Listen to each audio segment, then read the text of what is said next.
Hello दोस्तों, नमस्कार। मैं विजय पूनिया और आप देख रहे हैं विजय एजुकेशन। तो विजय परिवार में आप सभी का स्वागत है। प्यारे बच्चों, एम्स पैरामेडिकल 2024 के लिए रिजल्ट आ चुका है और रिजल्ट जारी होने के बाद बहुत सारे बच्चे थे जो कंप्लीट रिजल्ट देखना चाहते थे, अपना स्कोर कार्ड देखना चाहते थे। तो मैं आपको जानकारी के लिए बता दूं बेटा, आपका स्कोर कार्ड भी अब आ चुका है। अगर आप एम्स पैरा मेडिकल के लिए एग्जाम दिए हो और आप अपना स्कोर कार्ड देखना चाहते हो तो स्कोर कार्ड देखने का ऑप्शन भी आ चुका है। तीसरी बात, एम्स पैरा मेडिकल में जो बच्चे क्वालिफाई हुए हैं, जो इलिजिबल हुए हैं, उनको अपना डॉक्यूमेंट अपलोड करना है, कास्ट सर्टिफिकेट और ईडब्ल्यूएस सर्टिफिकेट। तो ये डॉक्यूमेंट अपलोड का ऑप्शन भी आ चुका है ना। और ये अपलोड किसको करना है ना, ये अपलोड करना है ओबीसी और ईडब्ल्यूएस कैटेगरी के बच्चों को। तो वो भी मैं अभी आपको दिखा दूंगा। और काउंसलिंग कब शुरू होगी इसकी भी अभी बात कर लेते हैं। देखो, सबसे पहले आपको अपना कंप्लीट रिजल्ट कैसे देखना है, तो और क्या इस बार कट ऑफ रही है ये भी आप देख लो। ये बच्चों, इस बार पैरामेडिकल की कट ऑफ है। ये बच्चे क्वालिफाई है पहले राउंड की काउंसलिंग के लिए। फर्स्ट राउंड की जो काउंसलिंग होगी उसमें जो क्वालिफाई स्टूडेंट है वो ये है। जनरल में 1370 रैंक तक क्वालिफाई है, ईडब्ल्यूएस में 1364 रैंक तक, ओबीसी में 2044 रैंक तक, एससी में 3251 रैंक तक और एसटी में 3215 रैंक तक क्वालिफाई हैं। क्या सर इनके अलावा और बच्चों को शामिल किया जा सकता है क्या? देखो बच्चों, इसकी संभावना तो काफी कम है, लेकिन हो सकता है कि लास्ट राउंड मोप अप राउंड में कुछ बच्चों को और भी शामिल किया जा सकता है। बाकी चांस थोड़े कम है। ज्यादातर काउंसलिंग में से इसी में से बच्चे जाएंगे, क्योंकि बच्चों एम्स की केवल 500 सीटें हैं पैरामेडिकल की। पैरामेडिकल की टोटल सीट कितनी है? 500 सीट है। और लगभग कितने बच्चे शामिल हो रहे हैं काउंसलिंग में? 2000। 2000 बच्चों को शामिल किया है इन 500 सीट के लिए, क्योंकि जितने सीटें होती है उनके 4 गुना, सीटों का 4 गुना स्टूडेंट को फर्स्ट राउंड काउंसलिंग में शामिल किया जाता है। ओके। और यही बच्चे शामिल है जिनका नाम इस लिस्ट में है। ये जो लिस्ट डाली हुई है ना वेबसाइट पे, इसमें जिनका नाम है, इस रिजल्ट वाली लिस्ट में जिनका रोल नंबर है, वही बच्चे शामिल है। और बच्चों, मैं आपको जानकारी के लिए बता दूं कि अपने विजय एजुकेशन से फर्स्ट रैंक आई है इस बार एम्स पैरामेडिकल में। फर्स्ट रैंक भी अपने विजियंस की है और सेकंड रैंक भी अपने विजियंस की है। पहली और दूसरी रैंक पे अपने विजियंस ही है ना। फर्स्ट रैंक पे हमारे नीतीश कुमार यादव है और इसके अलावा सेकंड रैंक पे दीपक हैं जो कि सीकर राजस्थान से हैं और नीतीश यूपी वाराणसी से हैं। मैं इन दोनों के नंबर बराबर है। हाँ जी, हाँ, फर्स्ट रैंक पे जो है नीतीश है जो कि यूपी वाराणसी पे है और सेकंड रैंक पे प्रदीप है।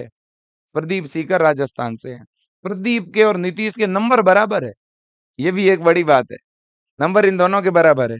तो मैं दोनों को बहुत बहुत बधाई देना चाहता हूं और आप सब बच्चों को भी कहना चाहता हूं कि आप अगर एम्स की तैयारी करना चाहते हैं तो आप विजय परिवार के साथ जुड़ के करें। आज 15 जुलाई को हमने नया बैच स्टार्ट किया और उसमें क्लासें शुरू हो चुकी है। अगर आप इनरोल होना चाहते हैं तो स्क्रीन पे नंबर दिख रहे हैं, उन पे कॉल करके आज ही रजिस्ट्रेशन करा लो और अपनी तैयारी को अभी से शुरू कर दो। अभी से पढ़ाई स्टार्ट कर दो ताकि स्टडी में गैप ना आए। ठीक है ना? बिल्कुल। अब देखिए बच्चों, अगर आपको अपना रिजल्ट देखना है तो सबसे पहले तो अपना कंप्लीट आप रिजल्ट कैसे देख पाएंगे वो आप देखो देखें। सबसे पहले क्या करना होता है बेटा, आपको अपना पोर्टल लॉगिन करना है। पता है ना, फॉर्म लॉगिन करना तो आता ही है। एम्स की वेबसाइट पे चले जाओ, emsexams.in पे। ये एम्स की साइट है, emsexams.ac.in। इस वेबसाइट पे जाओ, अकेडमी कोर्स पे क्लिक कर दो। अकेडमी कोर्स पे क्लिक करके बीएससी ऑनर्स पे क्लिक करो और प्रोसीड कर दो। प्रोसीड करते ही यहाँ पे आएगा वेलकम टू लॉगिन पेज। इस लॉगिन पेज में अपना क्या करो, रजिस्ट्रेशन आईडी, आरयूसी और पासवर्ड डाल दो और फॉर्म को लॉगिन करो। जैसे ही आप फॉर्म को लॉगिन करोगे बच्चों, तो आपके पास में यहाँ पे दो तरह के ऑप्शन दिखेंगे। कौन से दो तरह के ऑप्शन दिखेंगे जी? एक तो आपको यहाँ पे ऑप्शन दिखेगा रिजल्ट का। इस तरह से आपके रिजल्ट का ऑप्शन दिखेगा यहाँ पर। मतलब आपका रिजल्ट यहाँ पे आ चुका है। जैसे ही आप रिजल्ट पे क्लिक करेंगे, आपका कंप्लीट स्कोर कार्ड आपके सामने इस तरह से आ जाएगा। जब आप रिजल्ट पे क्लिक करेंगे, तो आपका स्कोर कार्ड कुछ इस तरह से स्क्रीन पे आ जाएगा। आपका नाम, फादर नेम, रोल नंबर, आपने कितने क्वेश्चन अटेंड किए, कितने सही हुए, कितने गलत हुए, कितने परसेंटेज बन रहे हैं। ठीक है ना? तो आप अपना कंप्लीट रिजल्ट भी देख सकते हो। अब आपको अपना डॉक्यूमेंट अपलोड करना है, तो इसके लिए बच्चों क्या करना पड़ेगा, जब अपने फॉर्म को आप लॉगिन करेंगे, तो लॉगिन करते ही यहाँ पे अपलोड डॉक्यूमेंट का ऑप्शन दिखेगा। मैं आपको दिखा रहा हूँ, देखो यहाँ पे ऑप्शन आपको दिखेगा अपलोड डॉक्यूमेंट का। देखो यहाँ पे आप देखो, देखें ये ऑप्शन दिख रहा है यहाँ पे। एक मिनट में आपको दिखाता हूँ, अपलोड सर्टिफिकेट, ये ऑप्शन दिखेगा आपको। अभी ऑप्शन ये ओपन है, अभी डॉक्यूमेंट अपलोड हो रहे हैं, तो आप अपलोड कर दो। अपलोड करने की लास्ट डेट है 16 जुलाई। 16 जुलाई के बाद अपलोड नहीं होंगे बेटा, ध्यान रखना। तो 16 जुलाई तक आपको अपलोड करने हैं अपने डॉक्यूमेंट। और किस किस को अपलोड करने हैं जी, वो भी बता देता हूँ। डॉक्यूमेंट अपलोड किसे करना है, देखो बच्चों मैं ये चीज आपको पहले भी बता चुका था, ठीक है ना? डॉक्यूमेंट अपलोड किसको करना है, एक मिनट में डेट वगैरह सारी चीजें आपको बता रहा हूँ, आप एक मिनट देखना। हाँ जी, जो डॉक्यूमेंट अपलोड करना है वो किसको करना है, देखो बेटा, डॉक्यूमेंट दो ही कैटेगरी के बच्चों को अपलोड करना है, एक तो ओबीसी कैटेगरी और दूसरा ईडब्ल्यूएस। एससी और एसटी के बच्चों को अपलोड नहीं करना, और कोई कागज अपलोड नहीं करना। इन दो कैटेगरी के बच्चों को ही अपने डॉक्यूमेंट अपलोड करने हैं। ओबीसी वाले बच्चे का डॉक्यूमेंट किस डेट के बीच का होना चाहिए, 23/6 से लेकर 6 जुलाई के बीच का होना चाहिए। और ईडब्ल्यूएस के बच्चे का ईडब्ल्यूएस सर्टिफिकेट 1 जुलाई 2024 से 6 जुलाई 2024 के बीच, मतलब 1 अप्रैल 2024 से 6 जुलाई 2024 के बीच, मतलब अप्रैल, मई और जून, इन 3 महीनों में अगर बना हुआ है तो ही काम आएगा। मतलब कि 6 जुलाई को एग्जाम था, एग्जाम तक बना हुआ है तो चलेगा, इसके बाद बना हुआ काम नहीं आएगा। 1 अप्रैल 2024 से लेकर के 6 जुलाई 2024 के बीच का ही ईडब्ल्यूएस काम आएगा। ओबीसी वालों का तो 1 साल से पुराना ओबीसी सर्टिफिकेट नहीं होना चाहिए। ये डेट देख लो, इस डेट के बीच का होना चाहिए। इन डेट के बाद का बना हुआ है तो भी काम नहीं आएगा, इन डेट के पहले का है तो भी काम नहीं आएगा। इन डेट के बाद का या पहले का बना हुआ है तो अपलोड मत करना आप लोग, ठीक है ना? और वो भी सेंट्रल गवर्नमेंट के फॉर्मेट पे बना हुआ होना चाहिए। देखो, सेंट्रल गवर्नमेंट वाला होना चाहिए, स्टेट वाला नहीं चलेगा। ठीक है कि नहीं बेटा? अगर और किस डेट के बीच अपलोड करना है, 13 जुलाई से लेकर 16 जुलाई के बीच अपलोड करना है।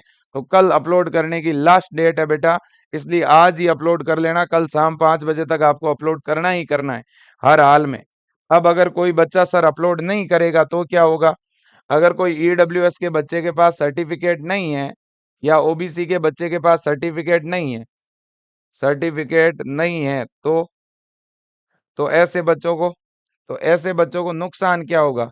देखो, नुकसान तो ये होगा कि फिर वो जनरल कैटेगरी में चला जाएगा। फिर आपकी जो काउंसलिंग है ना बेटा, वो जनरल कोटे से होगी। तो जनरल की थोड़ी आपको पता ही है मेरिट ऊपर जाती है, तो आपको कैटेगरी का फिर फायदा नहीं मिलेगा, यही प्रॉब्लम है। बाकी तो आपकी जनरल कोटे से काउंसलिंग तो हो जाएगी, कोई दिक्कत नहीं है। फॉर्म वगैरह रिजेक्ट नहीं होगा, काउंसलिंग करवा पाओगे। लेकिन फिर जनरल के बराबर आपकी रैंक वो जनरल के हिसाब से हो जाएगी। मतलब अगर मान लो कोई बच्चा है ईडब्ल्यूएस कैटेगरी का, इधर देखो आप, ये ईडब्ल्यूएस का कैटेगरी का बच्चा है। ईडब्ल्यूएस वाला और जनरल वाले की तो रैंक फिर भी बराबर है। लेकिन अगर कोई ओबीसी का बच्चा है मान लो, और ओबीसी के बच्चे की रैंक है मान लेते हैं 1500, अब 1500 रैंक वाला अगर सर्टिफिकेट अपलोड नहीं करेगा, तो वो काउंसलिंग से बाहर हो जाएगा। क्यों? क्योंकि वो जनरल कोटे में आ जाएगा, और जनरल कोटे में तो 1370 रैंक तक ही काउंसलिंग करा सकते हैं। तो ओबीसी का बच्चा अगर सर्टिफिकेट अपलोड नहीं करता है, और अगर उसकी रैंक 1370 से अधिक है, अगर ओबीसी के बच्चे की रैंक 1370 से ज्यादा है और वो सर्टिफिकेट अपलोड नहीं करेगा, तो वो काउंसलिंग से बाहर हो जाएगा। ये बड़ी बात है, याद रख लेना। ठीक है, बिल्कुल। अब देखो बच्चों, इतनी बात हो गई, बिल्कुल हो गई सर। अब काउंसलिंग कब शुरू होगी? देखो बच्चों, अगर मैं काउंसलिंग की बात करूं, तो अभी तो 16 तारीख तक, 16 जुलाई तक, 16/7, 16/7/2024, अब तो 16 तारीख तक तो आपके डॉक्यूमेंट अपलोड हो रहे हैं। इसके बाद 2 दिन वो डॉक्यूमेंट को चेक करेंगे भाई, और कई बार ऐसा होता है कि चेक करने के 2 दिन बाद वो फिर से अपलोड का भी मौका दे देते हैं कई बार। इसलिए आप यूँ समझो 20 तारीख तक तो आपका काउंसलिंग स्टार्ट नहीं होगा। तो फिर काउंसलिंग शुरू कब होगा? तो जहाँ तक मुझे लगता है आपकी जो काउंसलिंग है पैरामेडिकल की फर्स्ट राउंड की जो काउंसलिंग है, वो शुरू होने वाली है 20 से लेकर के और 25 जुलाई के बीच। 20 से 25 जुलाई के बीच में आपके पहले राउंड की फर्स्ट राउंड की काउंसलिंग स्टार्ट होगी और इस काउंसलिंग में आपको कॉलेज की चॉइस फिल करनी पड़ेगी। कॉलेजों की चॉइस भरनी पड़ेगी। ठीक है ना बेटा? बिल्कुल जी। तो ये बड़ी बात है। तो सारे बच्चे अपना डॉक्यूमेंट भाई ज़रूर अपलोड कर देना। अगर बने हुए नहीं है तो फिर कोई टेंशन मत लेना। जनरल कोटे में चले जाओगे आप। ठीक है बेटा? बिल्कुल। और मैं एक बात बता दूं कि अपने विजियंस ने इस बार बच्चों बड़ी संख्या में सिलेक्शन लिए हैं एम्स में। बीएससी नर्सिंग में तो आपने देखा ही है, दिल्ली जैसे एम्स में भी 100 में से 90-90 सीटों पे विजय एजुकेशन के स्टूडेंट गए हैं। जोधपुर एम्स में भी 85 सीट तक विजियंस गए हैं। तो इस बार एक तरफा एम्स में सिलेक्शन अपने विजय परिवार से हुए हैं। लेकिन मुझे इस बात का कोई घमंड नहीं है बच्चों। मैं इतना ही कहूंगा कि इस सिलेक्शन का एक ही श्रेय है और वो है बच्चे के माता-पिता और बच्चे की मेहनत। मैं इसका श्रेय उन बच्चों को देना चाहता हूँ। ठीक है, हमने बच्चों को गाइड किया, ईमानदारी से पढ़ाया और हम आगे भी पढ़ा रहे हैं। 2025 के लिए हमने शुरुआत कर दी है, क्लासेस स्टार्ट कर दी है। हम बहुत अच्छी तरह से पढ़ाते हैं, ईमानदारी से बच्चों को पढ़ाते हैं, सही ढंग से गाइड करते हैं, गलत सलाह नहीं देते हैं और आगे भी सही तरह से गाइड करते रहेंगे। देखो बेटा 25 जुलाई तक काउंसलिंग शुरू हो जाएगी, तो आप अपने डॉक्यूमेंट ज़रूर तैयार रखना। 10वीं की मार्कशीट, 12वीं की मार्कशीट, जाति प्रमाण पत्र, मूल निवास, टीसी, चरित्र प्रमाण पत्र, ये सारे डॉक्यूमेंट रेडी रखना, तैयार रखना। ठीक है ना? बिल्कुल। तो आज के लिए इतना ही। Thank you so much. जय हिंद और वंदे मातरम। थैंक यू बेटा।